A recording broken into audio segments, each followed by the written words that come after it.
बिस्मिल्लाहिर्रहमानिर्रहीम अस्सलाम वालेकुम। फजलुर रहमान ने जनरल रिटायर बाजवा और फैज हमीद पर जो इल्ज़ामात लगाए हैं, पाकिस्तान की सियासत में एक नया भूंचाल आया है। लेकिन जनरल फैज हमीद ने जो जवाब दिया है, उसके बाद भी नए सवालात खड़े हो गए हैं। इमरान खान की हदायत फजलुर रहमान से मदद लेने की नहीं थी। बैरिस्टर गौर फजलुर रहमान के साथ मुलाकात के लिए क्यों नहीं पहुंचे? इस हवाले से तहरीक इंसाफ के अंदर भी फड्डा पड़ चुका है। जो तहरीक अदम एतमाद के दौरान डील थी, उसके अंदर मरियम नवाज भी मुज़ाकरात के अंदर शामिल थी। ये एक और सीनियर सहाफ़ी ने इस हवाले से बड़ा इंकशाफ किया है और तहरीक इंसाफ ने मौलाना फजल रहमान के इंटरव्यू के बाद किस रद्द अमल का इजहार किया है, इसकी कुछ तफसीलात आपके सामने रखनी है। उम्मीद है आप समात करेंगे और अपने कीमती फीडबैक से ज़रूर आगाह करेंगे। इस वक्त आपको इल्म है, जो धांधली का इशू है उस पर बहुत सारे जमातें आपस के अंदर मुश्तरका राबतों का आगाज कर चुकी हैं। बहुत सारी जगह हैं जहां पर हम देख रहे हैं, बलूचिस्तान के अंदर खास तौर पर सिंध हैदराबाद के अंदर लोग एहतजाज करके बैठे हुए हैं। खैबर पख्तूनख्वा के हालात भी इसी तरह हैं और ओवरऑल जो इस वक्त ठप्पा लगा है एक धांधली ज़दा इलेक्शन का, इस माहौल के अंदर नून लीग हुकूमत बना भी लेगी पीपल्स पार्टी और कुछ जमातों को मिला के, तो ये बड़ी कमजोर हुकूमत होगी। और इस मामले पर इतफाक है कि पाकिस्तान को जिस तरह के चैलेंजेस का सामना है, उसको ये शायद डिलीवर ना कर सके। क्या इस माहौल का फायदा उठाकर मेरे अजीज हम वतनों की चाप सुनाई दे रही है?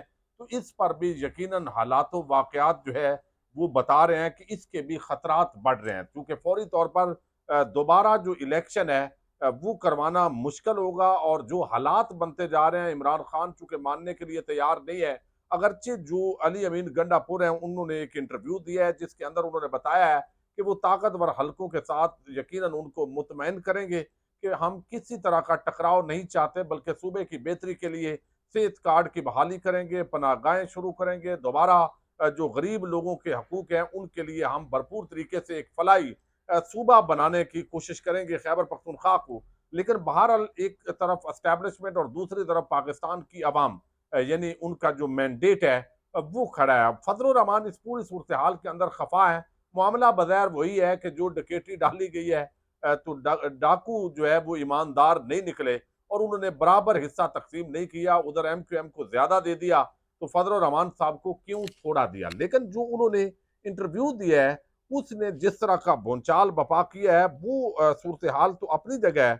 लेकिन इसके साथ एक और बड़ा मामला है, और वो ये कि आपने देखा कि पहले पता चला कि बैरिस्टर अली गौर साहब और बाकी जो कायदीन है वो मिलकर असद कैसर समेत वो फजल रहमान से तहरीक इंसाफ का एक वफद मुलाकात करेगा। अब इमरान खान से जो अडयाला जेल के अंदर है, चूंकि तहरीक इंसाफ के मुख्तलिफ लोग जाकर मुलाकातें करते रहे और गुज़श्ता रोज भी उन्होंने मुलाकात की, तो हर एक का दावा अपना था।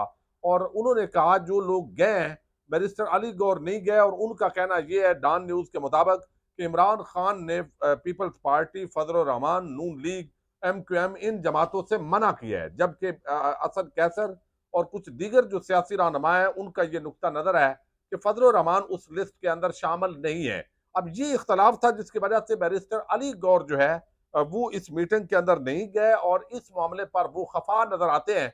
और एक तरफ अगर चेयरमैन नहीं गया, जो कि पार्टी का इस वक्त चेयरमैन है, तो बाकियों का जाना बनता नहीं था। लेकिन इसके बावजूद असद कैसर और कुछ लोगों का क्रॉस करके जाना, ये बहुत बड़ा सवालिया निशान खड़ा कर रहा है कि इमरान खान की गैर मौजूदगी के अंदर ये बहुत बड़ा ब्लंडर है। बहरहाल इस पर जो रहनुमाई है वो तो करेंगे इमरान खान खुद ही। लेकिन एक जो चीज है वो बड़ी आम है, जो इंकशाफ किया है पाकिस्तान के जो बड़े तहकीकाती सहाफ़ी हैं, अमेरिका में मुकीम है, अहमद नूरानी। फजल रहमान के इतराफ़ के बाद उन्होंने दावा किया है कि इस हवाले से मौलाना फजल रहमान की गवाही से बड़ी कोई गवाही नहीं हो सकती। मरियम नवाज फौज के साथ उन तमाम खुफिया मुज़ाकरात और डील के मामला तय करने में पेश पेश थी, ये उन्होंने दावा किया है। पिछले 2.5-3 साल के दौरान फौज के साथ साथ बाद मरियम नवाज के सियासी कैरियर पर हमेशा एक धब्बा रहेगा, तो ये उन्होंने इल्जाम लगाया है। लेकिन दूसरी तरफ जो रद्द अमल आया है, फैज हमीद साहब ने क्या कहा ये तो आपके सामने रखना है। लेकिन उस पर जो रद्द अमल दिया है PTI ने, शहबाज गिल ने, उन्होंने कहा है कि इमरान खान आज सच्चा साबित हुआ। जनरल बाजवा आज एक्सपोज हो गया। आज इमरान खान के खिलाफ साजिश करने वाले खुद अपने गुनाहों का इकरार कर रहे हैं। आज मौलाना फजल रहमान का बयान असल में बाजवा और फैज के खिलाफ चार्जशीट है। अल्लाह अल हक है। आज झूठे और झूठ बेनकाब हुआ और अगले मरहले में इनका एहतसाब होगा, इनको सजाएं होंगी। अब यहाँ पर एक चीज और है, जो सेनेटर मुश्ताक अहमद खान, जमात इस्लामी के आपको इल्म है, बड़े दबंग पर्सनैलिटी के मालक हैं। उन्होंने मुतालबा किया कि जनरल बाजवा और फैज हमीद के खिलाफ अपने हल्फ की खिलाफ वर्जी पर सुप्रीम कोर्ट को इस इंटरव्यू की बुनियाद पर कानूनी कार्रवाई शुरू करनी चाहिए। गैबी इशारों पर चलने वाले सियासतदान भी इतने ही गुनाहगार हैं जितने हल्फ की खिलाफ वर्जी करने वाले बावर्दी जनरल। तो उनका ये कहना है, जो नुक्ता नजर सामने आया है, कि ये कार्रवाई जो है वो फजल रहमान के खिलाफ भी होनी चाहिए। ये सब मिलकर इन्होंने कौम के साथ एक बड़ा जो है वो मजाक किया है। अब जो शेर अब्दुल मरवत है, उन्होंने बताया कि जनरल फैज हमीद के हवाले से इमरान खान की राय थी कि वो नेकी करते रहे। मुझ समेत बाकी की आदत समझती रही कि जनरल फैज ने तहरीके इंसाफ की पीठ में छुरा घोंपा। जितना नुकसान बाजवा ने किया उससे ज्यादा फैज हमीद ने किया। इमरान खान से इजाजत मिली तो बहुत सारी चीजें कौम के सामने लाएंगे। अब ये एक तरफ तो सारी चीजें जो है वो ज़ाहिर तहरीके इंसाफ के अंदर से जो है वो रद्द अमल आया है, लेकिन इसके साथ जो जनरल रिटायर फैज हमीद जो है उनका जो मौकफ है वो भी आपके सामने रखना जरूरी है, जो उन्होंने पेश किया है। और उनका कहना यह है कि ये जो फजल रहमान साहब हैं उन्होंने दुरुस्त बात नहीं की। लेकिन एक चीज जो है वो बड़ी आम है, जिसके अंदर जो है वो बताया गया कि ये जो सारा मामला है, ये पीटीआई का वफद आपको इल्म है वो आया है, ये इसकी मैं वजाहत कर चुका हूँ। लेकिन इसके अंदर जो बड़ी बात है और बताया गया है जो इस तरीके से कि यहाँ पर जो जनरल रिटायर फैज हमीद है उन्होंने बताया कि वो इस दौरान जो है वो इस आम ओहदे पर तैनात नहीं थे, बल्कि वो तो पिशावर के कोर कमांडर थे। और मौलाना जिस चीज का जिक्र कर रहे हैं ये उनकी गलत बयानी है और उसको उन्होंने गलत बयानी करार दिया है। जबकि इस पूरे मामले को अगर देखा जाए तो जो फजल रहमान साहब का इंटरव्यू है उसके अंदर उन्होंने मौजूदा, बहुत सारे लोगों का ख्याल है कि जो मौजूदा फैज हमीद की जगह पर शख्सियत है उनका उन्होंने नाम नहीं लिया, लेकिन उनका इसके अंदर किरदार हो सकता है। लेकिन मेरा ख्याल है चूंकि ये पुरानी बात है और पुरानी बात होने की वजह से चूंकि पहले मुलाकात का भी उन्होंने जिक्र किया और फिर अदम एतमाद के दौरान जिस तरह जनरल फैज हमीद और जनरल बाजवा का उन्होंने जिक्र किया और तमाम जमातों को उस कटहरे के अंदर खड़ा किया है, जिसके अंदर जो है वो बहुत बड़ा जो मामला है उसको जो छेड़ा है। लेकिन यहाँ पर एक और चीज बड़ी आम है जो बताई गई है जनरल रिटायर फैज हमीद की तरफ से, और मौकफ उनका ये है कि मौलाना साहब भूल रहे हैं कि जब तहरीक अदम एतमाद आई तब मैं कोर कमांडर पेशावर था। मैं 21 नवंबर को इस्लामाबाद से चला गया था। मैं ऐसी किसी बात के लिए जनरल बाजवा के साथ नहीं गया और ना ही इस मामले पर मुझे कोई इल्म है। मौलाना अपनी सियासत चमकाने के लिए जानबूझकर गलत बयानी कर रहे हैं। ये अरशाद भट्टी साहब ने, जो जनरल फैज हमीद है, उनकी ये स्टेटमेंट चलाई है। लेकिन इसके अंदर एक चीज हो सकती है कि शायद मौलाना ने एक हद तक जो है वो, चूंकि DGISI चेंज हो गए थे, पहले जब DGISI फैज हमीद थे उस दौरान जो है वो शायद उनकी जो मुलाकात का जिक्र कर रहे हैं कि उन्होंने हमें कहा था तो हमने नहीं माना था, लेकिन बाद अज़ां जो कुछ हुआ है या तो वो मौजूदा जो जिम्मेदारी पर फायद शख्सियत है उनका वो नाम नहीं ले रहे, वरना जो है वो उस वक्त तो फैज हमीद इस आम ओहदे पर मौजूद नहीं थे। या फिर आपको इल्म है कि कोर कमांडर्स की हैसियत से ज़ाहिर है बहुत सारे जर्नैल अपना अपना किरदार अदा कर रहे होते हैं, कोई इस तरह का मामला है तो वो एक अलहदा मैटर है। लेकिन जो फजल रहमान साहब हैं उनकी इस स्टेटमेंट के बाद अब एक तरफ जो है वो सियासी भौचाल आया है और दूसरी तरफ जो है वो नून लीग इस वक्त जो है वो फजल रहमान के खिलाफ नून लीगी जो कारकुन है वो भी अब बहुत बातें करना शुरू हो गए हैं।